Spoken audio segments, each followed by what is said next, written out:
नमस्कार। आज 14 सितंबर है। आज हिंदी दिवस मनाया जाता है। हम अगले 2 मिनट में ये जानेंगे कि हिंदी का जन्म कैसे हुआ और उसकी आज तक की क्या यात्रा रही है। हिंदी जो एक फ़ारसी लफ्ज़ है, दरअसल सिंधु नदी के इस तरफ रहने वाले यानी भारतीय लोगों को विदेशियों ने हिंदू कहा और वो जिस भाषा का प्रयोग करते थे उसे हिंदी कहा गया। आप जानते हैं कि संस्कृत और तमिल को भारत प्राचीनतम भाषाएं मानता है, न सिर्फ भारत की बल्कि विश्व की।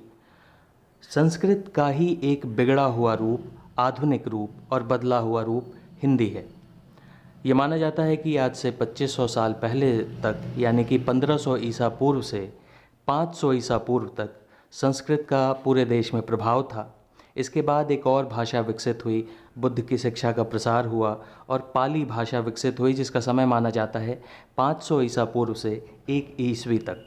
इसके बाद प्राकृत भाषा का प्रभाव होता है। प्राकृत यानी एक प्राकृतिक भाषा जिसे ज़्यादातर लोग बोल रहे थे, जनता इसे बोलती थी। इसका प्रभाव माना जाता है 1 ईस्वी से 500 ईस्वी तक।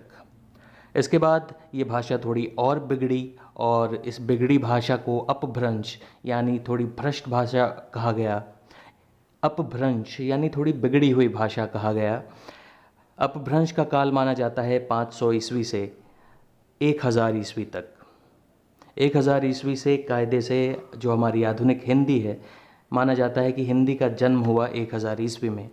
अमीर खुसरो को हिंदी का पहला कवि माना जाता है जब उन्होंने ये कहा कि खुसरो दरिया प्रेम का उल्टी वाकी धार,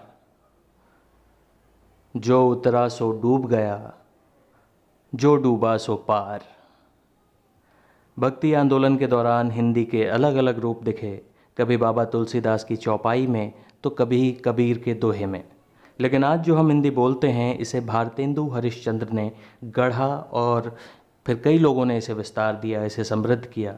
भारतेंदु एक पत्रकार थे, साहित्यकार थे, स्त्री शिक्षा के पैरोकार थे और आधुनिक हिंदी के जनक थे।